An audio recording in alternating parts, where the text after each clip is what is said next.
નમસ્કાર દર્શક મિત્રો, તમે જોઈ છો સાયકલ પ્રેમ સંચાલિત ઝટપટ ન્યૂઝ અને નવસારી લાઈવ. નવસારી મહાનગરપાલિકા ટાઉન હોલ ખાતે દિવ્યાંગજનો અને વરિષ્ઠ નાગરિકો માટે યોજાયેલા વિશેષ એસેસમેન્ટ કેમ્પની જળશક્તિ મંત્રી સી.આર. પાટીલે મુલાકાત લીધી હતી. આ મુલાકાત દરમિયાન કલેક્ટર મનીષ ગુરવાણીએ મંત્રીને કેમ્પની સમગ્ર કામગીરીથી માહિતગાર કર્યા હતા. સામાજિક ન્યાય અને અધિકારિતા મંત્રાલય, દિવ્યાંગજન સશક્તિકરણ વિભાગ તેમજ ઓલિમ્પિક ભારત સરકારના ઉપક્રમે આ કેમ્પ યોજાયો છે. આ કેમ્પમાં એડીઆઈપી યોજના હેઠળ દિવ્યાંગજનોને અને રાષ્ટ્રીય વયોશ્રી યોજના હેઠળ વરિષ્ઠ નાગરિકોને જરૂરી સહાય સાધનો મફત ઉપલબ્ધ કરાવવા માટેના એસેસમેન્ટ કરવામાં આવી રહ્યું છે. મુલાકાત દરમિયાન કલેક્ટરે લાભાર્થીઓને યોજનાની મહત્તમ લાભ મળે તે માટે કરવામાં આવેલી સુરુચિ વ્યવસ્થાની વિગતો આપી હતી. નવસારી જિલ્લા વહીવટીતંત્ર દ્વારા તમામ જરૂરિયાતમંદ નાગરિકોને આ કેમ્પનો લાભ લેવા માટે ખાસ અપીલ કરવામાં આવી છે. કેમ્પમાં લાભ લેવા માટે દિવ્યાંગજનોને પોતાનો દિવ્યાંગતા પ્રમાણપત્ર અથવા યુડીઆઈડી કાર્ડ, વાર્ષિક આવકનો દાખલો, આધાર કાર્ડ અને મોબાઈલ નંબર સાથે લાવવાનો રહેશે. અને જ્યારે વરિષ્ઠ નાગરિકો આધાર કાર્ડ, આવકનો દાખલો અને મોબાઈલ નંબર રજૂ કરવાનો ત્યાં રહેશે. આ પ્રકારે તમામ લોકોને લાભાર્થીઓને લાભ આપવામાં આવશે. તો આ પ્રસંગે સી.આર. પાટીલ શું કહી રહ્યા છે, આવો સાંભળીએ. માનનીય પ્રધાનમંત્રી શ્રી નરેન્દ્ર મોદી સાહેબની નવસારી વિઝિટની શક્યતાઓ વચ્ચે એમને આવકાર આપવા માટે, એમનું સ્વાગત આપવા માટે કેન્દ્ર સરકારની તમામ સ્કીમોનો લાભ જરૂરિયાતમંદ લોકોને મળે એના માટે નવસારી મહાનગરપાલિકા અને નવસારી જિલ્લા કલેક્ટર અને ડીડીઓસી દ્વારા અહીં દિવ્યાંગ ભાઈ બહેનોને અને સિનિયર સિટીઝનને એમના જીવનમાં મદદરૂપ થાય, જીવન જીવવામાં સરળતા રહે એ પ્રકારની જે વસ્તુઓ, સાધનો આપવા માટેને એક કેમ્પ રાખવામાં આવ્યો છે, તાલુકા વાઇઝ રાખવામાં આવ્યો છે. હમણાં સુધીમાં લગભગ બંને મળીને 5,000, એમાં 1,000થી 1,100 જેટલા દિવ્યાંગો છે. બાકીના સિનિયર સિટીઝન એની નોંધણી થઈ છે. દિવ્યાંગ ભાઈ બહેનોને અગર એની પાસે સર્ટિફિકેટ ના હોય તો એની પણ સિવિલ હોસ્પિટલમાં વ્યવસ્થા રાખવામાં આવી છે.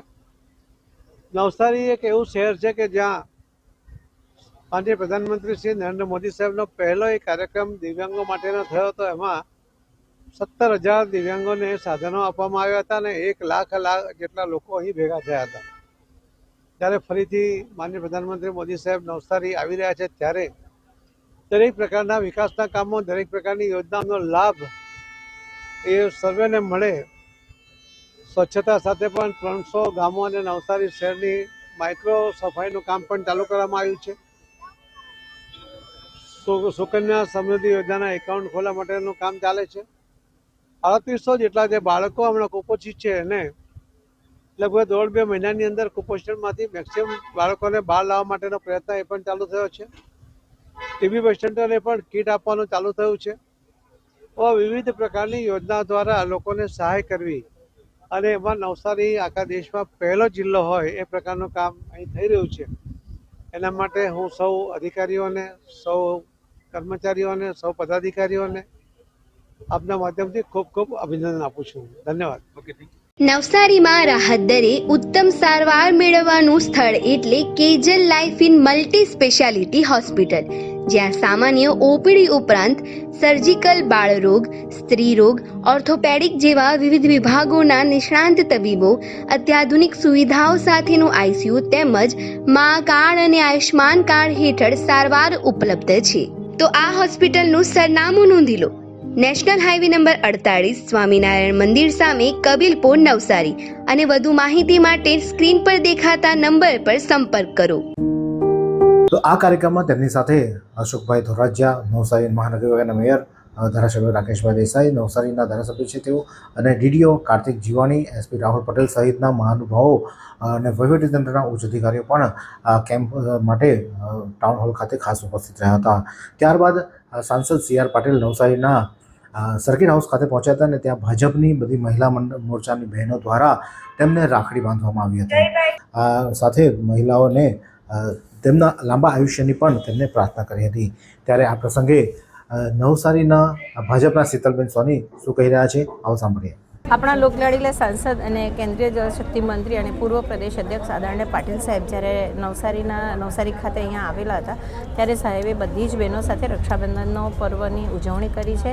બધી જ બહેનોએ રેશમના દોરા સાથે સાહેબને રક્ષાબંધન કરી અને રક્ષાસૂત્ર અર્પણ કર્યું અને સાથે સાથે ઈશ્વરને પ્રાર્થના કરી કે ભવિષ્યમાં સાહેબને જે રીતે ભારત માતાની સેવા કરી રહ્યા છે, લોકોની સેવા કરી રહ્યા છે, ઈશ્વર એમને ખૂબ લાંબુ આયુષ્ય આપે, ખૂબ શક્તિ આપે અને તંદુરસ્ત આરોગ્ય આપે અને જેથી કરીને જે રીતના તેઓ સેવા કરી રહ્યા છે એનાથી વધુ સારી રીતે સેવા કરે એવી અમે બધા જ બહેનો વતી ઈશ્વરને અમે પ્રાર્થના કરી છે. અને સાથે સાથે સાહેબે વગર માંગીએ પણ બહેનોને આજે એમણે રક્ષાબંધનની એક ગિફ્ટ આપી છે કે બધી જ બહેનોને દિલ્હીનું તેડું આપ્યું છે. તો આ જે રક્ષાબંધનનો કાર્યક્રમ જે ઉજવવામાં આવ્યો હતો તેમાં તમામ બહેનોને CR પાટીલે સામેથી જ દિલ્હી ખાતે આવવા માટેનું આહવાન કર્યું હતું અને તેમને ગિફ્ટ માટે દિલ્હી જવા માટેનું તેમને ખાસ ગિફ્ટ તરીકે દિલ્હી આગમનનું પણ આમંત્રણ પાઠવ્યું હતું. ત્યારે આ જ પ્રકારના અવનવા સમાચાર માટે જોતા રહો સાયકલ ગ્રાહક સંચાલિત ઝટપટ ન્યૂઝ અને નવસારી લાઈવ.